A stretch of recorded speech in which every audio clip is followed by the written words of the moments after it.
అందశ్రీ గద్దరన్న లాంటి యుద్ధ నౌకలతో పెట్టుకున్నాడు, కాల గర్భంలో కలిసిపోతాడని ఆనాడే చెప్పినాం. ఆత్మ గౌరవం కలిగిన అందశ్రీ ఏనాడు ఆ గడప దొక్కే ప్రయత్నం చెయ్యలే. ఏదో ఒక రకంగా రప్పించుకోవాలని అందశ్రీ గారి దగ్గరికి దూతలను పంపిస్తే కూడా వాని బతుకు జడా, వాని మొహం చూడనని చెప్పిన గొప్ప, కుటుంబాన్ని నడపడానికి కష్టమైన రోజుల్లో కూడా ఓ పూట తిని తినకపోయినా అర్ధాకలితో కుటుంబాన్ని నడిపించుకున్నాడు తప్ప దొరల గడీల ముందు నేను మొకరిల్లను అని నిటారుగా నిలబడి చెప్పిన బిడ్డ అందశ్రీ అని చెప్పి నేను ఈ సందర్భంగా గుర్తు చేస్తున్నా. బిడ్డ, నేను చూస్తూనే ఉన్న నిశ్శబ్దంగా, రాడా ఎవడన్నా ఈ దుర్మార్గుణ్ణి నేల కూల్చడానికి అని ఆ రోజు నేను అనుకున్నా. ఈ రోజు నా రేవంతుడు నాకు ఆ నమ్మకం కలిగించిన, అందుకే నీ ఇంటి గడప తొక్కినా అని నా ఇంటికి వచ్చినప్పుడు నా కుటుంబ సభ్యులతోని తెలంగాణ ప్రజలకు స్ఫూర్తినిచ్చిన అందశ్రీని ఆనాటి ప్రభుత్వం ఎంత నిర్లక్ష్యం చేసిందో మనం చూసినాం. మేము నోటిఫికేషన్లు ఇచ్చినాం, రేవంత్ రెడ్డి నియామకాలు చేపట్టి నన్ను నిస్సిగ్గుగా నడి బజార్లో నిలబడి మాట్లాడుతున్నావు కదా. ఎన్నడైనా ఏ దుబాయ్కి పంపించే పాస్పోర్ట్ బ్రోకర్ కేంద్ర మంత్రిగా తెలంగాణ రాష్ట్రానికి ముఖ్యమంత్రి అవుతాడని కలలు కన్నాడా? అలాంటి దుబాయ్ పాస్పోర్ట్ బ్రోకర్ని ఇవాళ తెలంగాణ రాష్ట్రానికి ముఖ్యమంత్రిగా తెలంగాణ ప్రజలు చేశారు. ఇవాళ నేను చెప్తున్నా, గజ్వేల్లోనే నిన్ను సమాధి చేసే బాధ్యత మాది, మా యువకులది. ఈ వేదిక ముందు చాలామంది ప్రజాప్రతినిధులు, అందశ్రీ గారి అభిమానులు అందరు ఇక్కడ ఉన్నారు. మీ అందరికీ లేదా 4 కోట్ల తెలంగాణ ప్రజలకు అందశ్రీ గారు కవిగానో గాయకుడుగానో తెలంగాణ ఉద్యమకారుడుగానో పరిచయం ఉండొచ్చు. నాకు మాత్రం కవి గాయకుడు తెలంగాణ ఉద్యమకారుడే కాదు, నాకు అందశ్రీ ఒక ఆత్మ బంధువు. తెలంగాణ రాష్ట్రం ఏర్పడిన తర్వాత తెలంగాణ రాష్ట్రంలో జరుగుతున్న పరిణామాలు, ఆనాటి పాలకులు ప్రజల మీద ప్రదర్శిస్తున్న అహంకార పూరితమైన వ్యవహారం, మాలాంటి ప్రజాప్రతినిధుల మీద పెడుతున్న అక్రమ కేసులు, సంపత్ కుమార్, కోమటిరెడ్డి వెంకటరెడ్డి గారు లాంటి శాసనసభ్యులను శాసనసభ సభ్యత్వాన్ని రద్దు చేసి వారి కర్కశత్వాన్ని, వారి ప్రజాస్వామ్య వ్యతిరేక విధానాలను బలంగా ప్రజల మీద రుద్దాలని, ఈ ప్రజల మీద ఆధిపత్యం చెలాయించాలని శాశ్వతంగా 4 కోట్ల తెలంగాణ ప్రజలను కట్టు బానిసలుగా మార్చి వారు, వారి కుటుంబము, వారి కొడుకులు, వాళ్ళ మనమన్లు ఈ రాజ్యాన్ని ఏలాలని ప్రయత్నం చేస్తున్నప్పుడు, ఎప్పుడైనా ఏదైనా నిరాశ నిస్పృహలకు లోనైనప్పుడు అందశ్రీ గారు స్ఫూర్తిగా నిలబడేవాళ్ళు. వారు రచించిన జయ జయ హే తెలంగాణనే కాదు, మాయమైపోతున్నాడమ్మ మనిషి అన్నవాడనే పాటనే కాదు, ఎన్నో పాటలు. అవి పాటలు కాదు, అవి తూటాలై ప్రజా వ్యతిరేక పాలకుల గడీలను కుప్పగూల్చే మర పిరంగులై తెలంగాణ రాష్ట్రంలో పేలిని. ఆ స్ఫూర్తే ఎన్ని కేసులు పెట్టినా, ఎన్నిసార్లు జైలుకు పంపించినా, లొంగ తీసుకోవాలని వాళ్ళు ప్రయత్నం చేసినప్పుడల్లా ఒక ధైర్యం, గుండె ధైర్యాన్ని నింపుకోవడానికి అందశ్రీ గారి గానాన్ని, వారి గళాన్ని వినేవాడిని. వారి గానంలో ఉన్న గొప్పతనం, వారి గళంలో ఉన్న స్ఫూర్తి, ఈనాడు నేను తెలంగాణ రాష్ట్ర ముఖ్యమంత్రిగా బాధ్యతలు నిర్వహిస్తున్నా అంటే ఆ స్ఫూర్తి నాలో రగల్చిన మాట నిజమని నేను ఈ సందర్భంగా చెప్పదలుచుకున్నాను. మిత్రులారా, ఆనాడు తాపీ మేస్త్రిగా ఉన్న అందశ్రీ గారు ఇటుకపై ఇటుక పేర్చి ఇల్లు కడితే ఎలా ఉంటుందో నైపుణ్యం ఉన్న తాపీ మేస్త్రి పదాలపై పదాలను పేర్చి జయ జయ హే తెలంగాణ అనే గానాన్ని తెలంగాణ ప్రజల గుండెల్లో వారు రగల్చిన ఉద్యమ స్ఫూర్తి తండాలలో గూడాలలో మార్మూల పల్లెల్లో దళితులు గిరిజనులు ఆదివాసులనే కాదు తెలంగాణ గడ్డ మీద పుట్టిన ప్రతి బిడ్డను చైతన్యం చేసి కోట్లాది మందిని తెలంగాణ ఉద్యమ బాట నడిపించిన స్ఫూర్తి ప్రదాత అందశ్రీ అని నేను ఈరోజు చెప్పదలుచుకున్నాను. వారి స్ఫూర్తి ప్రజాప్రతినిధులు పార్టీలు వైఫల్యం చెందినప్పుడు ఉస్మానియా కాకతీయ యూనివర్సిటీల లక్షలాది మంది విద్యార్థులను ఉద్యమకారులుగా మార్చి వారి పాటనే ఈరోజు మన గుండెల్లో ఒక చైతన్యాన్ని నింపింది. అలాంటి అందశ్రీ వారు రచించిన జయ జయ హే తెలంగాణ రాష్ట్ర గీతంగా మారి ప్రతినిత్యం మన ఇళ్లల్లో మన బడుల్లో మన గుడుల్లో మోగుద్ది అని 4 కోట్ల తెలంగాణ ప్రజలు ఆనాడు భావించారు.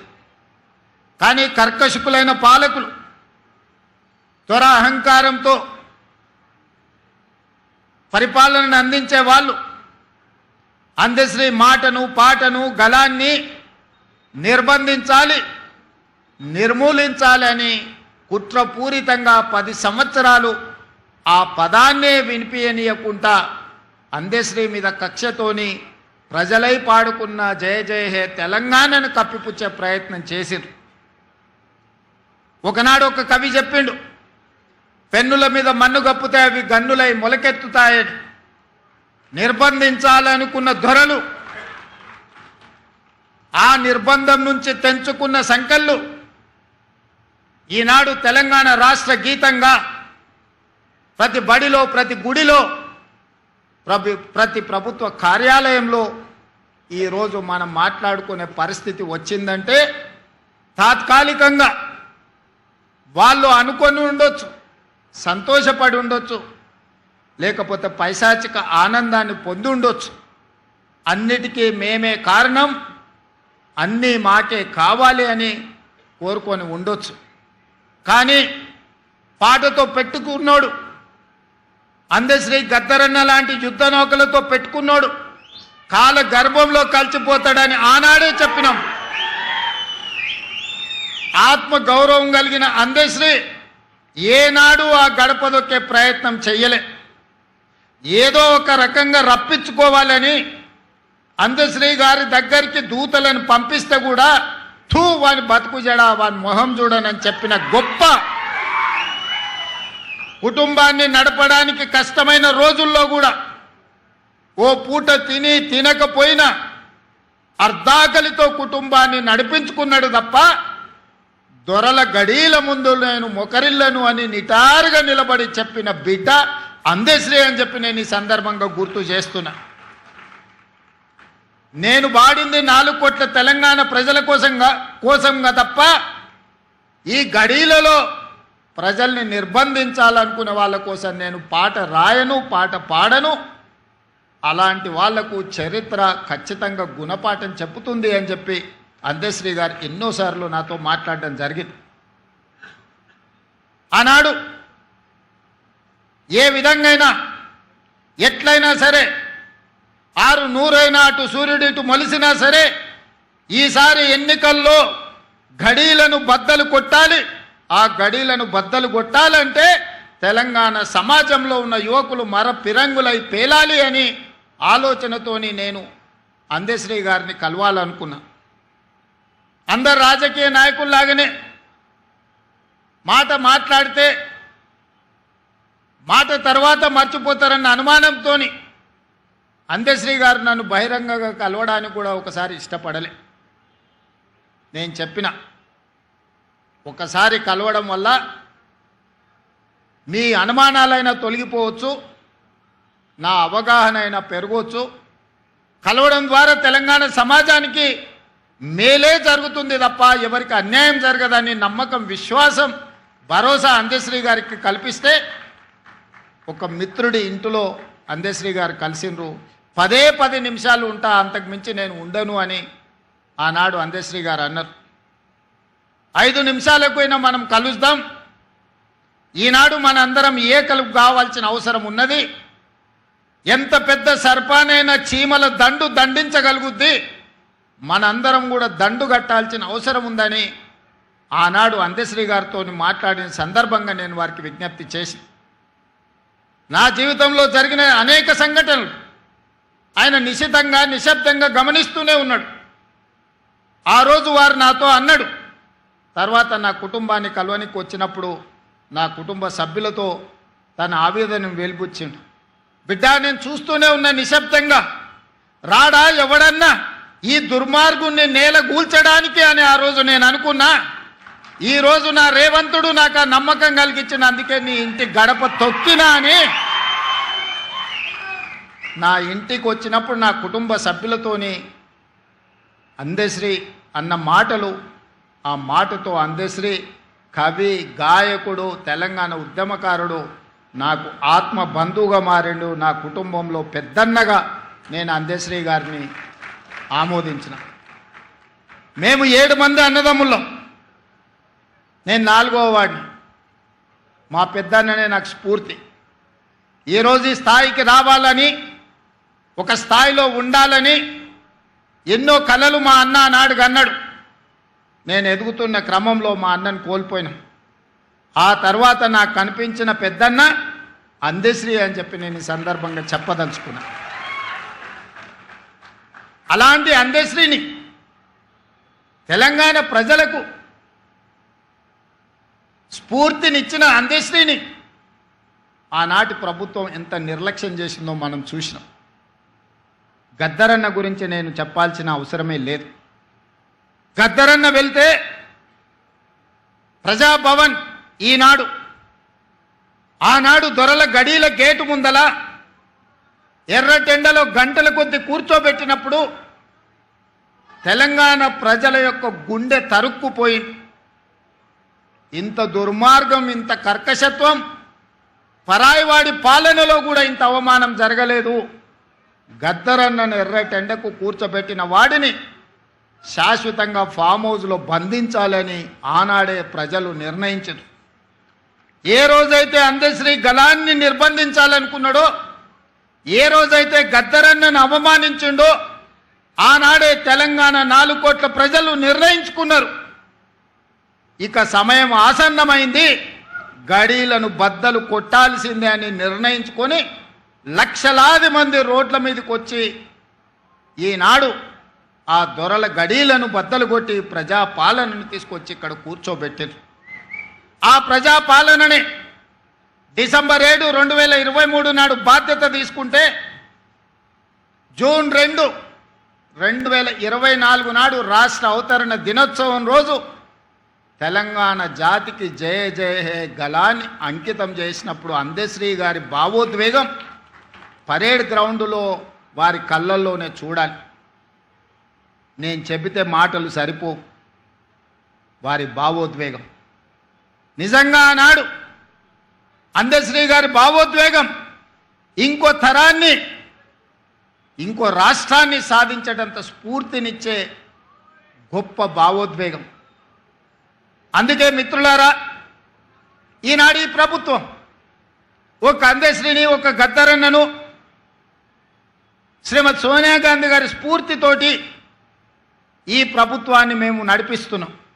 ఈనాడు నా సహచర మంత్రివర్గ సభ్యులు ఎన్నికల సమయంలో ఇచ్చిన హామీలను, ప్రజల అవసరాలను, ఆర్థిక ఇబ్బందులున్నా ఒకటొకటిగా పరిష్కరించుకుంటూ కుటుంబాన్ని చక్కదిద్దే ప్రయత్నం చేస్తున్నారు. రోజుకు 16-18 గంటలు ఈరోజు సహచర మంత్రివర్గ సభ్యులు ఈరోజు ప్రజలకు అందుబాటులో ఉండి పనులు చేస్తున్నారు. ఇవాళ మేకతోలు కప్పుకున్న తొడేలు ఈరోజు బయటికి వచ్చింది. మేకతోలు కప్పుకున్న తొడేలు ఈనాడు మాట్లాడుతుంది. కేసీఆర్ గారు నోటిఫికేషన్లు ఇస్తే రేవంత్ రెడ్డి ఉద్యోగాలు ఇచ్చిండని. నేను అడగదలుచుకున్న ఈ తొడేళ్ల గుంపును, ఆనాడు నీ చెల్లిని నిజామాబాద్ పార్లమెంటు ఎన్నికల్లో బండకేసి కొడితే 6 నెలలు తిరగకుందే శాసన మండలికి ఉద్యోగాన్ని ఇచ్చి పంపించింది కదా. నీ బంధువు వినోద్ కుమార్ని పార్లమెంటులో గోతి తీసి పాతి పెడితే కరీంనగర్ ప్రజలు ప్లానింగ్ కమిషన్ వైస్ చైర్మన్గా 3 నెలల్లోనే ఉద్యోగం ఇచ్చిండ్రు కదా. మీ బంధువులైన హరీష్ రావు గారికో, కేటీఆర్కో, లేకపోతే దయాకర్ రావుకో ఇలా చెప్పుకుంటూ వెళ్తే 100 మంది నీ బంధువులకు ఒక్కరోజు ఖాళీ ఉండకుండా ఉద్యోగాలు, మంత్రి పదవులు ఇచ్చినావు కదా. నువ్వు పదవులు అనుభవించినావు కదా. 1 గంట కూడా ఆలస్యం చేయకుండా నీ కోసం, నీ కుటుంబం కోసం, నీ బంధువుల కోసం పడ్డ తాపత్రయంలో తెలంగాణ ఉద్యమమే ఉద్యోగాల జాతర. ఆ ఉద్యోగాల గురించి ఒక్కరోజైనా ఆలోచన చేసినవా? టీచర్ల నియామకాలు చేపట్టినవా? పోలీసు నియామకాలు చేపట్టినవా? డాక్టర్లు, నర్సుల నియామకాలు చేపట్టినవా? లేకపోతే ఇంజనీర్ల నియామకాలు చేపట్టినవా? గ్రూప్ 4, గ్రూప్ 3, గ్రూప్ 2, గ్రూప్ 1 పరీక్షలు ఏవైనా నిర్వహించి నువ్వు ఉద్యోగ నియామకాలు చేపట్టినవా? మేము నోటిఫికేషన్లు ఇచ్చినాం, రేవంత్ రెడ్డి నియామకాలు చేపట్టినన్ని నిస్సిగ్గుగా నడి బజార్లో నిలబడి మాట్లాడుతున్నావు కదా. ఈరోజు ఒక్క మాట నేను అడగదలుచుకున్నా. నోటిఫికేషన్లు ఇచ్చి ప్రశ్న పత్రాలను జిరాక్స్ సెంటర్లో పల్లి బఠానీలుగా అమ్ముకుని వందలాది కోట్ల రూపాయలు సంపాదించుకున్నావు తప్ప ఆ పరీక్షలను పూర్తి చేసి పిల్లలకు ఉద్యోగ నియామక పత్రాలు ఇవ్వాలన్న ఆలోచన ఏనాడైనా నీ కుటుంబానికి వచ్చిందా? నీకో, నీ చెల్లికో, నీ చుట్టానికో ప్రజలు బండకేసి కొడితే ఎంబడే మళ్ళీ ఉద్యోగ నియామక పత్రాలు అందజేసి మీ కుటుంబం కళ్ళల్లో ఆనందం చూసినారు, మీ ఇంట్లో పండుగలు జరుపుకున్నారు. కానీ తల్లిదండ్రులు ఉపాధి హామీ కూలీ పని చేసి రూపాయి కూడబెట్టి ఉస్మానియా, కాకతీయ యూనివర్సిటీలలో పీజీలు, పిహెచ్డీలు చదివించి పోటీ పరీక్షలకు అశోక్ నగర్, దిల్సుఖ్ నగర్ చౌరస్తాలో, అమీర్పేట చౌరస్తాలో 10 ఏళ్ళు కోచింగ్ సెంటర్ల చుట్టూ తిరిగితే పరీక్షలు నిర్వహించి వాళ్లకు ఉద్యోగాలు ఇవ్వాలన్న ఆలోచన ఏనాడైనా మీకు వచ్చిందా? వాళ్ళ పట్ల ఎప్పుడైనా మానవీయ కోణంలో మీరు ఆలోచన చేసిరుగా? మీరు ఎప్పుడైనా వాళ్ళ పట్ల మనుషులుగా ప్రవర్తించినరా అని నేను ఈరోజు అడుగుతున్నా. 2011 ఉమ్మడి రాష్ట్రంలో గ్రూప్ 1 పరీక్షలు నిర్వహిస్తే 2026లో నేను వచ్చి, మా మిత్రుడు బట్టి విక్రమార్క గారు వచ్చి 2024లో నోటిఫికేషన్ ఇచ్చి వాళ్ళ నియామకాలు చేపట్టే వరకు 16 సంవత్సరాలు ఆ పిల్లలు గ్రూప్ 1 ఉద్యోగాలు రాకపోతే ఏమైపోతారని నేను ఈరోజు అడగదలుచుకున్నా. 2011లో 21 సంవత్సరాలు నిండి పట్టభద్రుడైన యువకుడు గ్రూప్ 1 ఉద్యోగం వచ్చి తెలంగాణ పునర్నిర్మాణంలో భాగస్వామి కావాలని తల్లిదండ్రులకు ఇంటికాడ కాళ్ళకు దండం పెట్టి పట్నం బయలుదేరిన పిల్లలు 15 సంవత్సరాలు కోచింగ్ సెంటర్ల చుట్టూ తిరిగి వందలాది మంది చచ్చిపోయి, ఖమ్మం దగ్గర ఒక యువకుడు వేగంగా వస్తున్న రైలుకు ఎదురెళ్ళి రైలును గుద్దుకొని ప్రాణాలు వదిలిన మాట నిజం కాదా? ఉస్మానియా యూనివర్సిటీలో మురళీ ముదిరాజ్ అని మెదక్ జిల్లాకు సంబంధించిన యువకుడు ఉరేసుకొని చనిపోయిన మాట నిజం కాదా? ఇలా నేను ఉదాహరణలు చెప్తే 100ల కొద్ది ఉదాహరణలు ఉన్నాయి. ఆనాటి ప్రభుత్వం యొక్క నిర్లక్ష్యం, కల్వకుంట్ల చంద్రశేఖర్ యొక్క అహంకారం, ఆయన కుటుంబ సభ్యుల కోసం స్వార్థంతో అందించిన పరిపాలన ఈ తెలంగాణ సమాజాన్ని శవాలమయంగా మార్చింది, దుఃఖ సముద్రంలో నింపింది. దుఃఖ సముద్రంలో మునిగిపోయింది తెలంగాణ రాష్ట్రం 10 సంవత్సరాలు.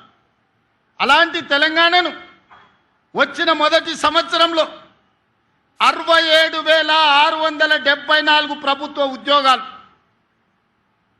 దాదాపుగా 70,000 ఉద్యోగాలు ఎల్బీ స్టేడియం సాక్షిగా, శిల్పారామం సాక్షిగా, నక్లెస్ రోడ్డు మీద ఉన్న అంబేద్కర్ సాక్షిగా నియామక పత్రాలు, ఉద్యోగాలు వచ్చిన పిల్లల్నే కాదు వాళ్ళ కన్న తల్లిదండ్రులను అక్కడికి పిలిపించి వాళ్ళ కళ్ళ ముందు నీ కొడుకు ప్రయోజకుడైండు, నీ కొడుకు ఒక డిఎస్పీ అయిండు, నీ కొడుకు ఒక ఆర్టీఓ అయిండు, నీ కొడుకు ఒక కమర్షియల్ ట్యాక్స్ కమిషనర్ అయిండు, నీ కొడుకు ఒక ఎంపీడీఓ అయిండు, నీ కొడుకు ఒక ఎస్ఐ అయిండు, నీ కొడుకు ప్రయోజకుడైండని ఆ తల్లిదండ్రుల కళ్ళ ముందు నియామక పత్రాలు అందజేసినప్పుడు ఆ పేదోళ్ళ కళ్ళల్లో ఆ దళితుల బిడ్డల కళ్ళల్లో ఈరోజు మా లక్ష్మణ్ అంటుండు, అన్న 52 మంది మా దళిత బిడ్డలు గ్రూప్ 1 ఉద్యోగాలు వచ్చినాయి, నువ్వు నియామక పత్రాలు చేపడితే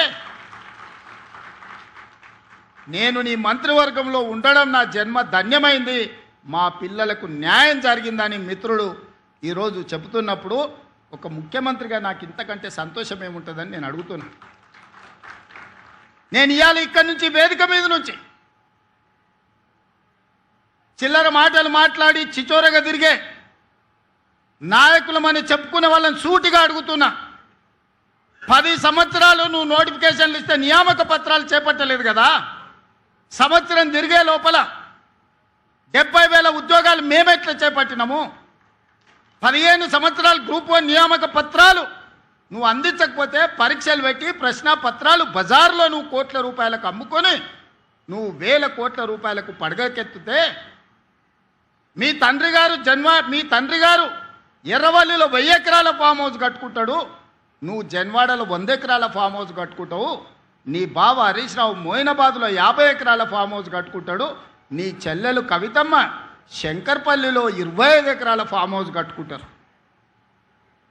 తెలంగాణ రాష్ట్రం మాత్రం 8,11,000 కోట్ల రూపాయల అప్పులో మునిగిపోతుంది.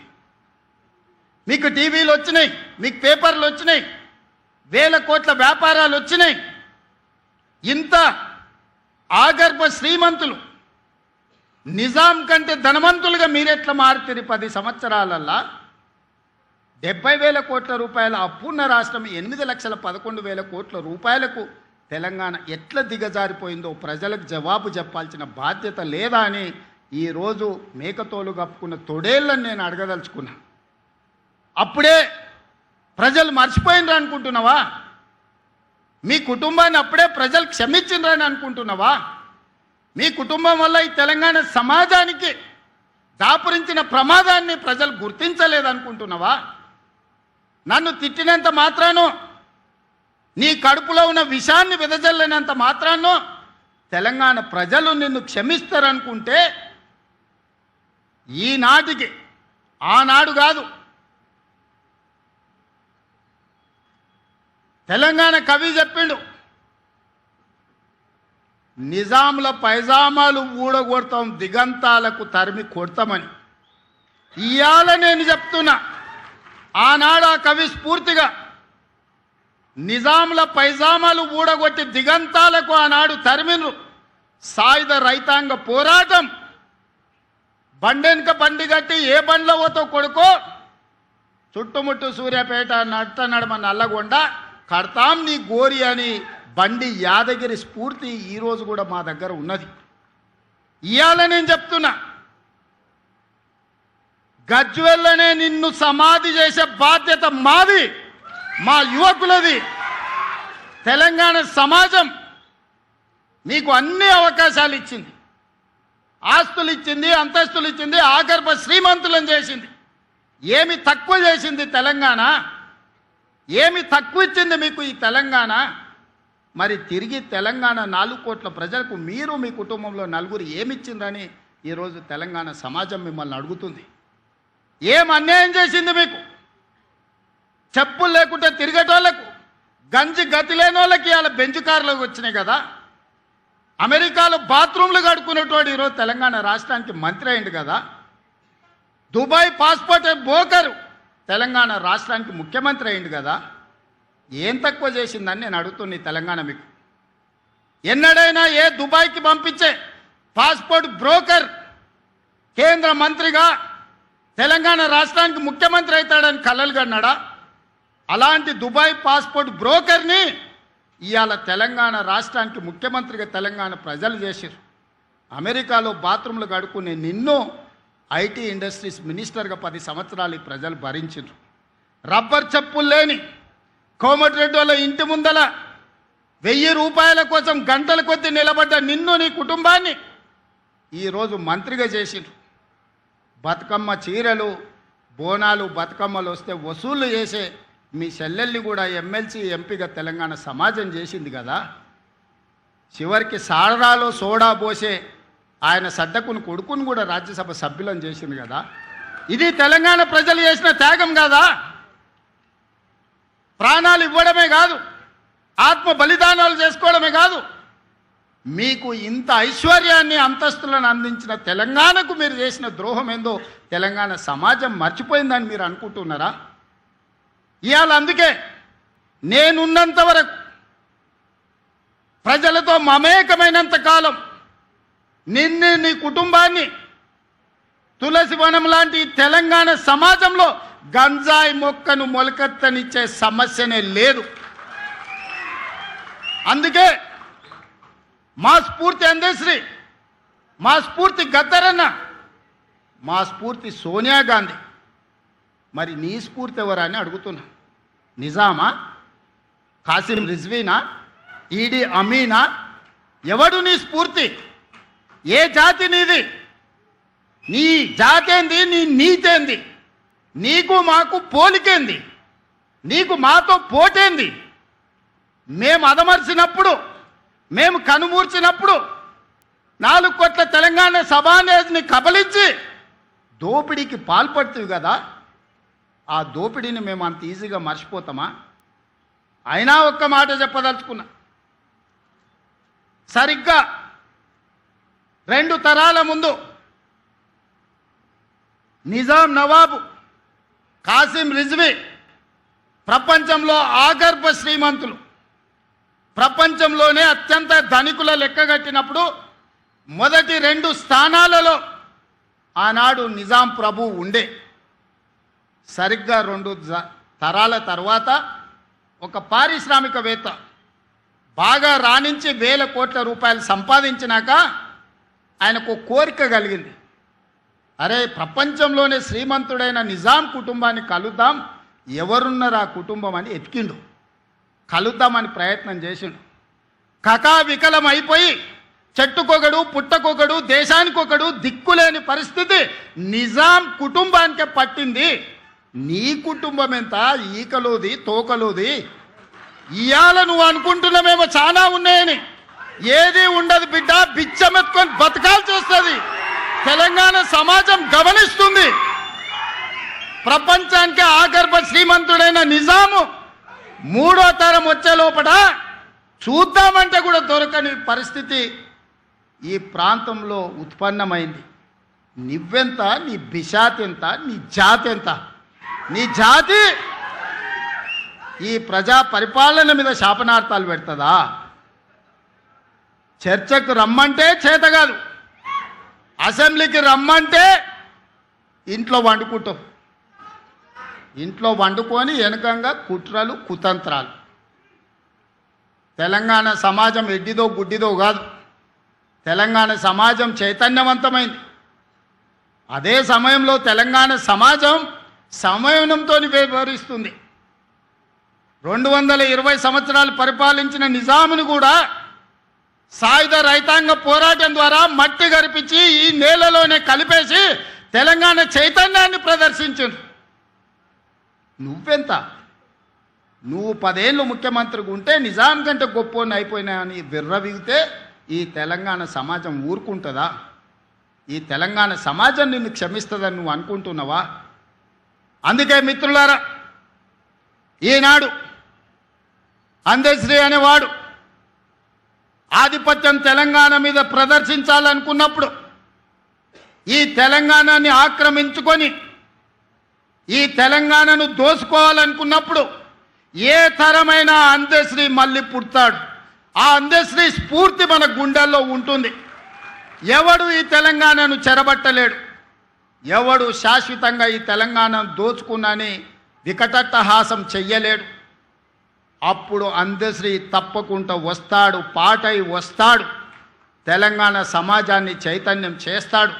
ఒక స్ఫూర్తి ప్రదాతగా అందశ్రీ ఉంటాడు. అందశ్రీ స్ఫూర్తి మా ప్రభుత్వానికి, మా పాలనకు శ్రీరామ రక్ష. ఈరోజు కూడా గుండె మీద చెయ్యేసుకుని ధైర్యంగా నేను చెప్పగలను, అందశ్రీ గద్దర్ స్ఫూర్తి మా పరిపాలనలో ఉంది. మాట కోసం నేను ఈ మాట చెప్పట్లేదు. నిజమైన స్ఫూర్తిని తీసుకొని ఈరోజు పరిపాలన అందిస్తున్నా. 60 రోజుల్లో 11,000 టీచర్ ఉద్యోగాలను నోటిఫికేషన్ నుంచి ఉద్యోగ నియామక పత్రాల వరకు నిరుద్యోగ యువకులకు అందించినాం. ఈనాడు నిరుద్యోగ యువకులకు నేను విజ్ఞప్తి చేస్తున్నా, ప్రతి ఖాళీని భర్తీ చేసే బాధ్యత మీ రేవంత్ అన్నది. మాయగాళ్ళ మౌటలో పడకండి. ఆనాడు కూడా ఇట్లానే 100 రూపాయలు పెట్టి పెట్రోల్ తెచ్చుకున్నారు, 10 పైసలు పెట్టి అగ్గిపెట్టె తెచ్చుకోలే, అగ్గిపెట్టె రావు. ఎవడన్నా పుణ్యాత్ముడు ఆ 10 పైసలు అగ్గిపెట్టె తెచ్చి గీర్నుంటే ఈ తెలంగాణ సమాజానికి బాధనే ఉండేది కాదు. అది చూసి భావోద్వేగానికి లోగైన తెలంగాణ బిడ్డలు, ఓ శ్రీకాంతాచారి, ఓ ఈశాన్ రెడ్డి, ఓ వేణుగోపాల్ రెడ్డి, ఓ సురేష్ నాయక్, ఓ యాదయ్య, ఓ కానిస్టేబుల్ కిష్టయ్య ఉరి కొయ్యలకి ఏలాడిను. బగబగ వండే నిప్పుల్లో తెలంగాణ కోసం అమర వీరులైన. కానీ వాళ్ళ కుటుంబంలో ఒక్కడికైనా ఘోరంత గీతైన పడ్డదా ఆలోచన చేయండి సోదరులారా. ఎంత దుర్మార్గులో, ఎంత కుట్రపూరితమైన జాతో ఆ జాతి ఈ తెలంగాణ సమాజాన్ని, తెలంగాణ జాతిని చెరబట్టాలని ఆలోచన చేస్తుంది. ఆనాటి నుంచి ఈనాటి వరకు. ఆనాడు మలి ఉద్యమంలో మొదటి ఆత్మ బలిదానం చేసుకున్న శ్రీకాంతాచారి తల్లి శంకరమ్మ బతికే ఉంది. నిన్ననో మొన్ననో ఆ అమ్మ మాట్లాడింది. 10 ఏళ్ళు ఒక్కరోజైనా గుర్తొచ్చిందా? నీ చెల్లెలు కవితమ్మకు ఎమ్మెల్సీ ఇచ్చినావు, కానీ శంకరమ్మకి ఏమన్నా ఇచ్చినవా? చిన్న ఉద్యోగమైన ఇచ్చినావు? అసలు మనిషిగానన్నా గుర్తించినవా శంకరమ్మను? ఎంత దుఃఖం ఉండింటుంది ఆ తల్లి కడుపులో కొడుకును కోల్పోయినప్పుడు. చెట్టంత కొడుకు చేతికొచ్చి తన భవిష్యత్తు బంగారంగా ఉంటుందని ఆ తల్లి కళ్ళలు అన్నప్పుడు కాలిన నిప్పులాగా, బగబగ మండుతున్న నిప్పులాగా శవమై ఇంటికి వస్తే ఆ తల్లి దుఃఖం ఒక్కరోజైనా నీకు అర్థమైందా? ఎందుకంటే నీ జాతిలో కానీ నీ కుటుంబంలో కానీ ఎవరికి గీత కూడా పడలేదు, ఎవ్వడు సావలేదు. మంది చచ్చిపోయినరు కాబట్టి, సమిధలు అయినరు కాబట్టి ఆ సమిధలనే నీ మెట్లుగా మార్చుకొని అధికారంలోకి వచ్చినావు. ఇవాళ అదే శంకరమ్మకు మేము ఈరోజు మహిళా కమిషన్ సభ్యురాలను చేసినాం. తెలంగాణ ఉద్యమ స్ఫూర్తిని నింపిన ఆడబిడ్డ వీరనారి చాకలి ఐలమ్మ మనకు స్ఫూర్తి. వీరనారి చాకలి ఐలమ్మ మనమరాల్ని ఈరోజు మనము మహిళా కమిషన్లో సభ్యురాలుగా నియమించినాం. ప్రొఫెసర్ కోదండరామ్ గారిని ఎమ్మెల్సీగా చేసినాం. ఎన్ని ఉద్యమకారులకు ఈరోజు గౌరవించినామో ఒక్కసారి లెక్క తీయండి. మా భట్టి గారికి విజ్ఞప్తి చేస్తున్నా, తెలంగాణ ఉద్యమంలో ముందు బాగాన నిలబడి రెక్కల్ని ముక్కలు చేసుకొని గొంతుని విప్లవాలకు అంకితం చేసిన కుటుంబాలను 9 మందిని గుర్తించి రాష్ట్ర ప్రభుత్వం అధికారికంగా కౌలను, యాదగిరి లాంటోళ్లను, చాలామందిని, గోరి టెంకన్నను, పార్టీని, జెండాను చూడకుండా ఈ గొప్ప కవులను సత్కరించి ₹1 కోటి ప్రతి కుటుంబానికి ఆర్థికంగా వాళ్ళు వయసు మొత్తం ఈ తెలంగాణ జాతికి అంకితం చేసి రెక్కలు ముక్కలు చేసుకున్న వాళ్ళు ఈ వయసులో పిల్లలకు కనీసం చదివించడానికో, పట్టెడు అన్నం పెట్టడానికో, పెళ్లి చేయడానికో ఆర్థిక స్తోమత లేని పరిస్థితుల్లో 9 మంది కవులను తెలంగాణ అవతరణ దినోత్సవం రోజు సన్మానం చేయడం కాదు, తలా ₹1 కోటి ఆర్థిక మద్దతు మన రాష్ట్ర ప్రభుత్వం ఇచ్చింది. ఇది నా సొమ్ము కాదు, ఇది ప్రజల సొమ్ము. ప్రజల కోసం పనిచేసిన వాళ్ళకు చెందాలి అని ఆ కవులను, గాయకులని ప్రభుత్వం సన్మానించింది, గౌరవించింది, ఆర్థికంగా సహాయాన్ని అందించింది. ప్రజా జీవితంలో ఉన్న వాళ్ళకు చాలామందికి ఈరోజు మనం ప్రజాప్రతినిధులుగా అవకాశం ఇచ్చిన గిన్నే మా దయాకర్ ఉన్నట్టున్నాడు, ఉద్యమంలో ఉన్నాయన, తెలంగాణ ఉద్యమంలో పనిచేసిన ఆయన ఈరోజు ఎమ్మెల్సీ వేదిక మీద ఉన్నాడు. దయాకర్ ఉన్నట్టున్నాడు, దయాకర్ని ఎమ్మెల్సీ చేసినాం. ఆనాడు తెలంగాణ ఉద్యమంలో పనిచేసినాడు. ఇట్లా నేను చెప్పుకుంటూ వెళ్తే 100 మందికి అవకాశాలు కల్పించింది ఈ ప్రభుత్వం. అందుకోసం మేము దిగిపోవాలనా? ఎందుకోసం దిగిపోవాలి? పోవాలి అని అంటున్నాడు. ఎందుకోసం పోవాలి? నువ్వు దోసుకోవడానికి పోవాలనా? నీ దొంగతనాల కోసం మేము దిగిపోవాలనా? నీ కుటుంబ దురాశ కోసం మేము దిగిపోవాలనా? ఆడపిల్లలకు ఉచితంగా బస్సు ప్రయాణం ఇచ్చినందుకు మేము దిగిపోవాలనా? ప్రతి ఇంట్లో రేషన్ కార్డు ఇచ్చినందుకు దిగిపోవాలనా? ప్రతి పేదవాడికి 3,28,00,000 మందికి సన్న బియ్యం 6 కిలోల లెక్కన ఈరోజు బుక్కడి బువ్వ పెడుతున్నందుకు మేము దిగిపోవాలనా? 200 యూనిట్లు 50 లక్షల కుటుంబాలకు ఉచితంగా ఇచ్చినందుకు దిగిపోవాలనా? 7 లక్షల మందికి ఇందిరమ్మ ఇండ్లు ఇచ్చినందుకు మేము దిగిపోవాలనా? 500 రూపాయలకే సిలిండర్ ఇచ్చినందుకు మేము దిగిపోవాలనా? 70,000 ప్రభుత్వ ఉద్యోగ ఖాళీలను భర్తీ చేసినందుకు మేము దిగిపోవాలనా? రైతుల కోసం రైతు భరోసాతో పాటు 21,000 కోట్ల రూపాయల రైతు రుణమాఫీ చేసినందుకు మేము దిగిపోవాలనా? దేనికోసం దిగిపోవాలా? దేనికోసం దిగాలా? దేనికోసం దిగాలని నేను అడుగుతున్నా. అందుకోసమనే ఈరోజు తెలంగాణ సమాజం నిటారుగా నిలబడ్డది. ఎవరు మాట్లాడినా, ఎవరు ఇట్లాంటి ఏషాలు వేసినా ఈ సమాజం నిలబడి ఎదుర్కొంటుంది. అందుకే ఈరోజు మిత్రులారా, ఎవరు ఎన్ని ఏషాలు వేసినా, చిల్లర మల్లర విషయాలను ప్రస్తావించినా తెలంగాణ సమాజం స్పష్టంగా గమనిస్తుంది. తెలంగాణ సమాజం నిర్ణయం తీసుకోవాల్సినప్పుడు నిర్ణయం తీసుకుంటుంది. ఈరోజు కూడా నేను చెప్తున్నా, ఈ వేదిక నుండి రాసుకోండి. మీరు మీ కుటుంబ సభ్యులు రికార్డు చేసుకొని ప్రతిరోజు రాత్రి పడుకునే ముందల పొద్దున్నే తెల్లారగట్లనే మీరు వినండి. 94 నుంచి 2004 వరకు 2 సార్లు తెలుగుదేశం పార్టీ అధికారంలో ఉన్నది. 2004 నుంచి 2014 వరకు 2 సార్లు కాంగ్రెస్ పార్టీ అధికారంలో ఉన్నది. 2014 నుంచి 2023 డిసెంబర్ వరకు మీరు 2 సార్లు అధికారంలో ఉన్నారు. 2024 నుంచి 2034 వరకు ప్రజా పాలన అధికారంలో ఉంటుంది. ఇది చరిత్ర, ఇదే చరిత్ర, ఇదే భవిష్యత్తు. మీకు చెప్పుకోవడానికి గతం ఉందేమో కానీ చర్చించుకోవడానికి భవిష్యత్తు లేదు. మీకు భవిష్యత్తు లేకుండా మీ భవిష్యత్తును భావి తరాలకు మీరు చేసిన దుర్మార్గాలను ఒక పాఠంగా చరిత్రకు అప్పచెప్పే బాధ్యత మేము తీసుకుంటాం. ఈరోజు ఇక్కడికి వచ్చిన అందశ్రీ అభిమానులు, ఇక్కడికి రాలేకపోయిన కోట్లాది మంది అందశ్రీ గద్దరన్న అభిమానులు ఇదే శపథంగా తీసుకొని గల్లి గల్లి తిరుగుతారు, గుండె గుండె తడతారు, గూడెల దగ్గరికి గుడిసెల దగ్గరికి వెళ్ళి ప్రజలకు వివరిస్తారు ఎవరి పాలనేంది, ఎవరి పాలైంది తెలంగాణ, ఎవరు ఉంటే ఈ తెలంగాణకు మేలో తప్పకుండా జరుగుతుందని తెలియజేస్తూ మీ అందరి దగ్గర సెలవు తీసుకుంటున్న ధన్యవాదాలు మిత్రులారా.